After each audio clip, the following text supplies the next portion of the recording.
یہ ایک سوال پوچھا گیا ہے کہ اگر کسی شخص کی بیوی بدکاری میں مبتلا ہو، غیر مردوں کے ساتھ تعلقات ہوں اور خاوند کے منع کرنے، سمجھانے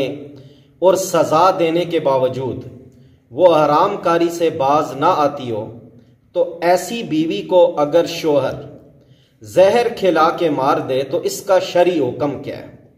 کیا وہ عند اللہ گناہگار تو نہ ہوگا؟ تو بھائی اس مسئلے کا جواب یہ ہے کہ بلا شبہ ایک شادی شدہ عورت کا غیر مردوں سے ناجائز تعلقات رکھنا یہ بہت بڑا گناہ اور عذاب الہی کو دعوت دینے والا فعل ہے، لیکن شوہر کے لیے اپنی بدکار بیوی کو زہر دے کر مارنا یا کسی بھی اور طریقے سے قتل کرنا یہ جائز نہیں ہے، کیونکہ اسلام میں بدکار شادی شدہ عورت کے لیے زنا کی سزا حد رجم مقرر کی گئی ہے، اور حاکم وقت یا اس کا نائب ہی اس حد رجم کو جاری کر سکتا ہے۔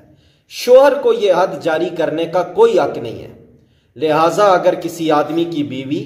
زناکاری میں ملوث ہو اور سمجھانے کے باوجود باز نہ آتی ہو تو شوہر ایسی بد کردار بیوی کو طلاق دے کر اپنی زندگی سے نکال دے، ایسی گندی عورت سے بذریعہ طلاق اپنی جان چھڑا لے۔ زہر دینے یا قتل کرنے کی اجازت اسلام خاوند کو ہرگز نہیں دیتا۔